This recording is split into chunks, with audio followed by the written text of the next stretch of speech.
जय हिंद साथियों।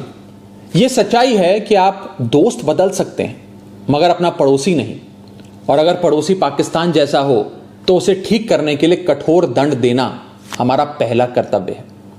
आज भारत सिर्फ पाकिस्तान नहीं बल्कि क्रूरता, बर्बरता और आतंकी मानसिकता के खिलाफ एक जंग लड़ रहा है।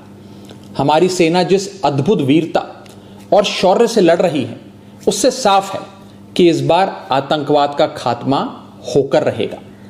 बस हम सबको अपने अपने ईश्वर, अपने अपने भगवान से सैनिकों की सलामती की दुआ करनी है, प्रार्थना करनी है और उनके परिवारों के साथ खड़े होकर उनका साहस और मनोबल बढ़ाना है। जिन परिवारों से निकलकर कर्नल सोफिया कुरैशी और विंग कमांडर व्योमिका सिंह जैसी बेटियां तिरंगे की शान संभाल रही हैं, जिन परिवारों के बेटे सरहद पर दुश्मन का मुकाबला कर रहे हैं, उन परिवारों के साथ चट्टान की तरह खड़ा होना है। दुनिया जानती है कि हमारा ये उसूल है, ना हम किसी को पहले छेड़ते हैं और ना ही बाद में किसी को छोड़ते हैं। 22 अप्रैल को पहलगाम में पाकिस्तानी आतंकियों ने जिस कायरता और क्रूरता से हमारे निहत्थे लोगों की हत्या की थी, वो मानवता के इतिहास पर एक कलंक की तरह है।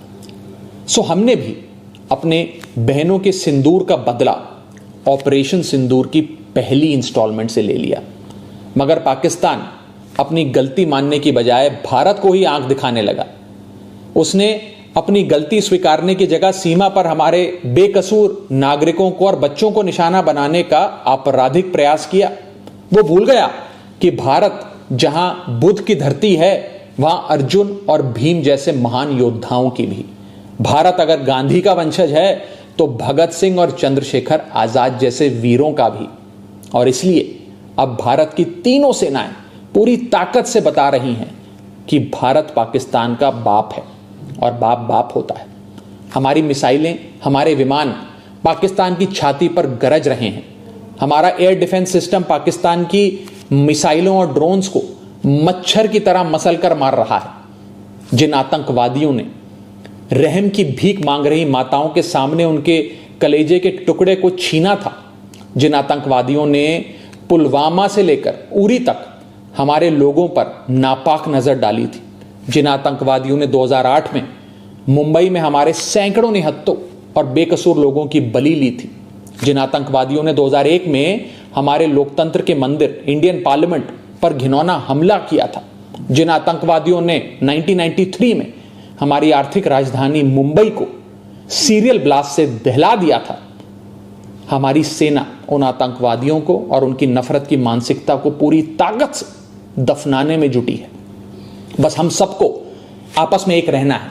मुसीबत में देश की कमजोरी नहीं बल्कि ताकत बनना है। हम किसी भी धर्म, किसी भी जाति या किसी भी राजनीतिक दल से जुड़े हैं, किसी भी नेता को फॉलो करते हैं, इससे ज्यादा महत्वपूर्ण बात यह है कि हम सब हिंदुस्तानी हैं। We are all Indians. अगर कोई हमारे देश और मातृभूमि की तरफ आंख उठाएगा, उसका जवाब हम सब मिलकर देंगे। हमारी आर्मी, नेवी और एयरफोर्स पाकिस्तान को फिर से याद दिला रहे हैं कि ऐसे ही 1971 में उसको धूल चटाई थी, ऐसे ही पाकिस्तान के 90,000 से अधिक सैनिकों को घुटनों पर लाकर भारत ने नया बांग्लादेश बनाया था। ऐसे ही 1984 में सियाचिन में जब भारत के सैनिकों ने पाकिस्तान के कायरों को दौड़ाया था, ऐसे ही 1999 में कारगिल में हमारी सेना ने पाक के सारे नापाक इरादों को मिट्टी में मिलाया था। मगर पाकिस्तान की मेमोरी लगता है कमजोर है, इसलिए समय समय पर याद दिलाना पड़ता है। जो देश 24 घंटे 365 दिन पूरी दुनिया के सामने भीख का कटोरा लेकर खड़ा रहता है, जो देश अपने बच्चों के हिस्से का दूध आतंकियों को पिलाता है, उसका फन कुचलने का इस बार इरादा हर हिंदुस्तानी ने ठान लिया है। अब की बार पाकिस्तान को सुधार कर रहेंगे।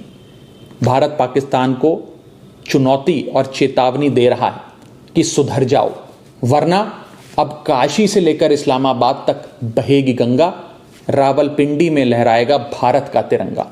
जय हिंद।